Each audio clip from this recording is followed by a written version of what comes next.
Alors, petite présentation vidéo de ce purificateur d'air Amazon Basic.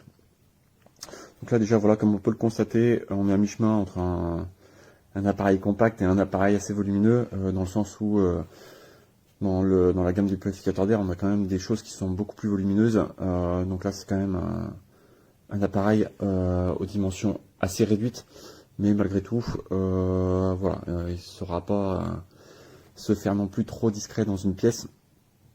En termes de conception, c'est plutôt pas mal, on est sur quand même quelque chose d'assez basique, mais je trouve le design plutôt réussi, l'assemblage est très correct, la qualité du plastique est également très correcte, on a quelque chose d'un petit peu doux au toucher, voilà, pas sur un plastique très cassant, donc là-dessus c'est déjà un bon point. Sur le dessus, on va avoir le panneau de contrôle, et en dessous, donc là je vais le débrancher. Voilà. Donc là, en dessous, on va avoir accès à la trappe pour le filtre. Donc c'est relativement simple. On tire dessus, voilà, tout simplement. Et on accède de cette manière au filtre. Donc voilà, filtre qui est quand même, comme vous le constatez, assez volumineux. Et donc d'ailleurs, qui coûte son prix, je crois que c'est environ entre 40 et 50 euros. Voilà, donc c'est à prendre en compte, en sachant que les filtres, il faut les changer. Après, tout dépend de la manière dont vous utilisez votre purificateur, bien évidemment, hein. Mais on va dire à peu près tous les ans. Voilà. Donc là, je vais essayer de le remettre comme il faut. Ok. Donc ça se change très facilement là-dessus, pas de difficulté. Je vais le rebrancher. Voilà, donc l'appareil s'allume. Et donc là, sur le panneau de contrôle, c'est un panneau sensitif, donc il suffit juste d'effleurer le bouton et l'appareil se met en marche. Donc on va avoir là sur la partie droite un accès à la ventilation, donc 3 vitesses. Alors là, je vais me taire, je vais changer les vitesses et comme ça on va écouter les nuisances sonores.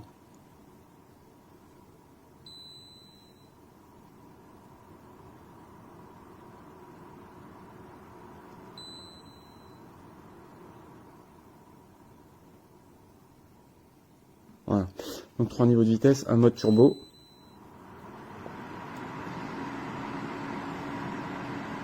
Donc là, je sais pas si vous l'entendrez dans la vidéo, mais effectivement, là, on est sur quelque chose de beaucoup plus bruyant. Donc c'est un mode qu'on privilégie notamment pour assainir une pièce très rapidement, si jamais il y a des mauvaises odeurs, un petit peu de fumée, ou ainsi de suite. Donc le mode turbo va permettre un assainissement beaucoup plus rapide. Sinon, on va plutôt opter pour une vitesse plus standard, entre 1 et 3. Ensuite, on va avoir un mode nuit. Donc le mode nuit déjà va éteindre les voyants. Alors je crois quand même que le voyant, celui-ci, reste allumé, mais de manière très faible. Et ensuite la ventilation est très silencieuse. Donc là l'idée c'est de pouvoir laisser le purificateur dans la chambre pendant la nuit, et que celui-ci se fasse le plus discret possible. Donc malgré tout, on entend quand même un petit bruit de ventilation. Donc pour les gens qui sont vraiment très très sensibles, vous l'entendrez. Si c'est quelque chose qui peut vous empêcher de dormir, ce sera pas la bonne solution. Mais voilà, ça reste quand même très très discret. Ensuite, on va avoir à gauche un minuteur. Donc on va pouvoir sélectionner un minuteur de 2 heures, 4 heures ou 8 heures. Donc voilà, on met son appareil dans une pièce, on le démarre, on indique par exemple 4 heures, et donc il va tourner pendant 4 heures au rythme indiqué. Ensuite, on a deux autres petits boutons ici. Je vais enlever le mode nuit, enlever le minuteur, voilà. Donc deux autres boutons. Donc là, on a un verrouillage enfant, entre guillemets verrouillage enfant. Après, ça reste un verrouillage, on va dire, mais voilà, on reste appuyé 3 secondes et le panneau tactile est verrouillé. Il faudra appuyer 3 secondes dessus pour déverrouiller. Ça évite justement de toucher le panneau tactile et de changer un réglage. Et ensuite, ici, on a un voyant plus qu'un bouton. C'est un voyant bouton qui va nous indiquer en fait si le filtre est encrassé, s'il faut le nettoyer et s'il faut le changer. Donc voilà, en fait quand le voyant s'allume, on enlève le filtre, on le nettoie, ensuite on remet le filtre, on appuie 3 secondes dessus pour indiquer en fait qu'on a fait une opération de maintenance, et si le voyant se réallume rapidement, c'est qu'il faut changer le filtre. Donc voilà pour cette présentation de ce purificateur. Donc malheureusement c'est très compliqué en fait de donner un avis sur l'efficacité de celui-ci, parce que Amazon a eu la bonne idée en fait avec ce produit finalement, comme avec ses produits Amazon Basics, de revenir vraiment à l'essentiel. Donc voilà, c'est juste ni plus ni moins qu'un gros ventilateur. D'ailleurs, comme c'est un gros ventilateur, mine de rien, ça peut rafraîchir un petit peu la pièce, potentiellement, légèrement, mais voilà, c'est quand même à indiquer. Donc c'est vraiment un ventilateur avec un gros filtre, ni plus ni moins. Donc là, on enlève toutes les fonctions annexes, des fonctions connectées, des fonctions d'analyse, des fonctions tout ça. Et finalement, c'est pratiquement ce que je reproche. C'est très bien en fait de faire des produits, on revient à l'essentiel. Le problème, c'est que finalement sur ce genre de produit, ce qui est intéressant aussi, c'est de savoir est-ce que j'ai besoin de le mettre en route ou pas. Donc typiquement, là par exemple, je vais le lancer dans une pièce.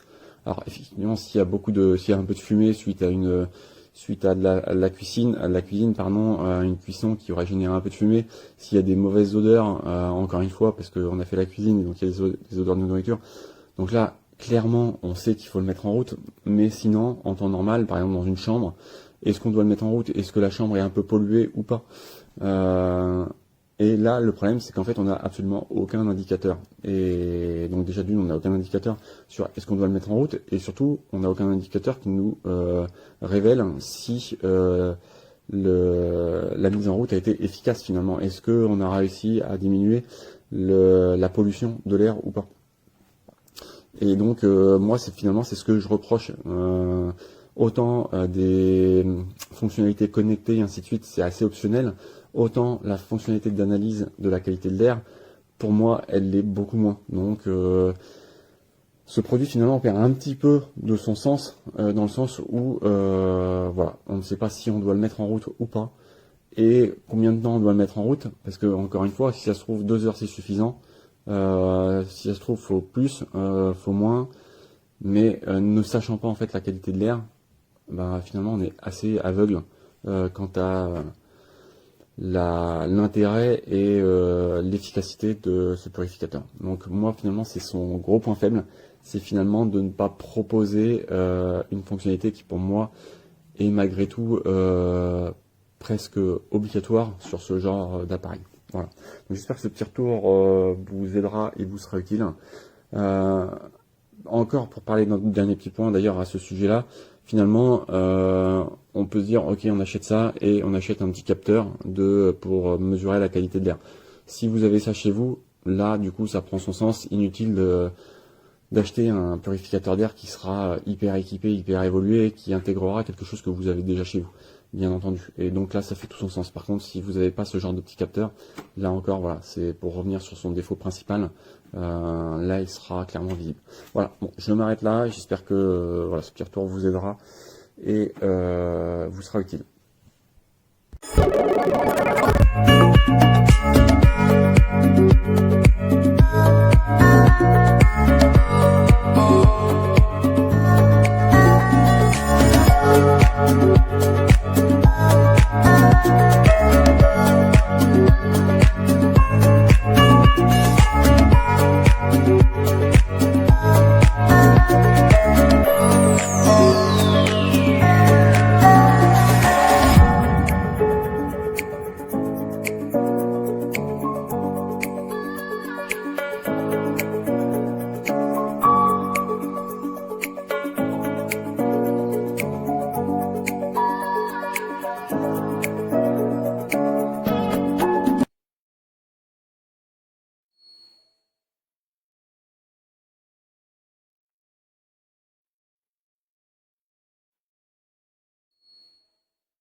Avec un anneau 3 couleurs pour la grille DDR.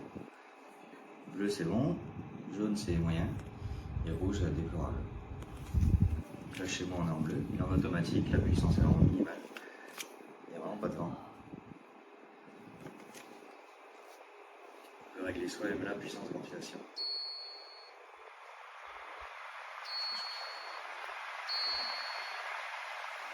Un mode turbo, quand c'est vraiment pollué.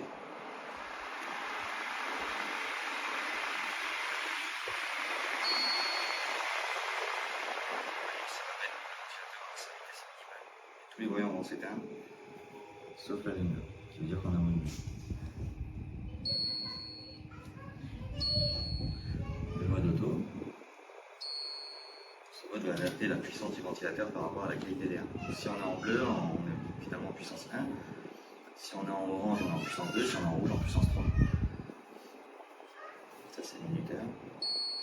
2 heures, 4 heures ou 6 heures pour le fonctionnement. Ça c'est le verrouillage.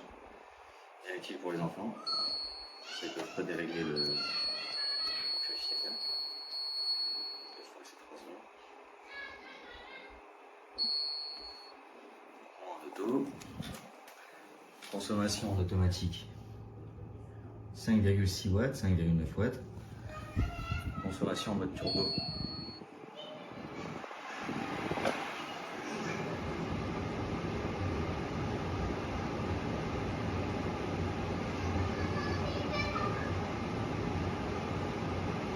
Il est à 38 watts. Le fabricant annonce 36 watts. Donc il y a 2 watts d'écart dans la prise. Je ne sais pas si c'est ce que ça veut. Et en veille, le fabricant annonce 1 inférieur à 0,5 watts. Bon, il consomme rien du tout. Rien du tout avec. Donc moi chez moi il reste comme ça en automatique.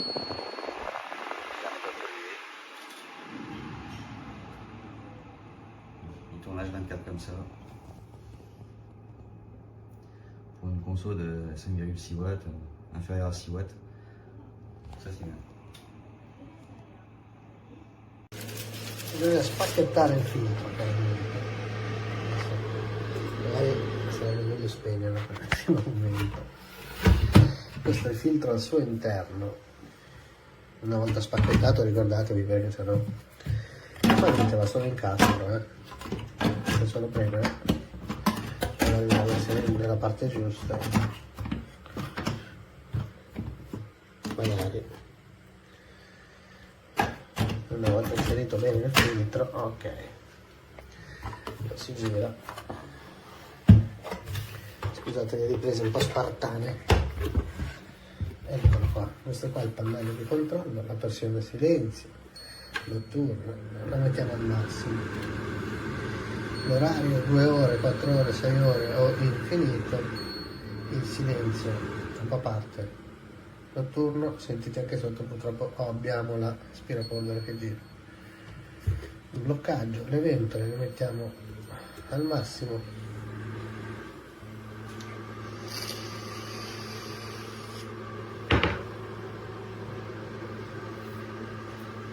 Una prova con del fumo.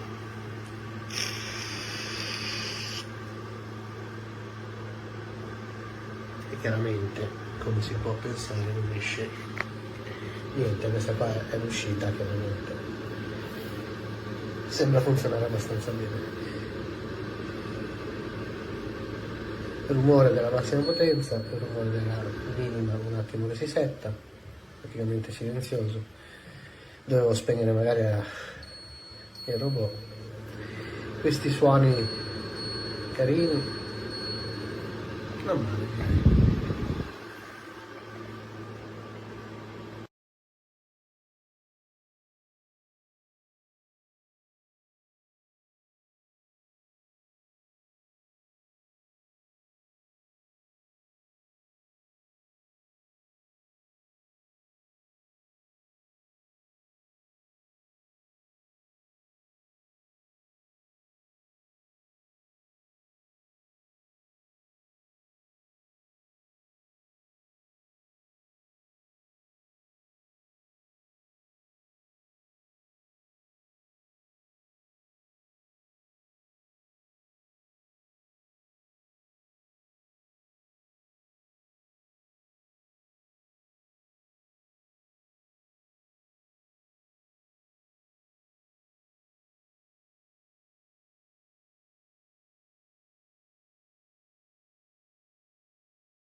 Questo purificatore è molto piccolo, silenzioso, io lo tengo addirittura sul comò, è comodissimo per una stanza non troppo ampia, ad esempio per la mia che è una camera matrimoniale classica, quindi non sui 15 metri quadrati, non per oltre, ma per una stanza così è perfetta. Mio marito che è allergico e da quando abbiamo questo sta molto molto meglio.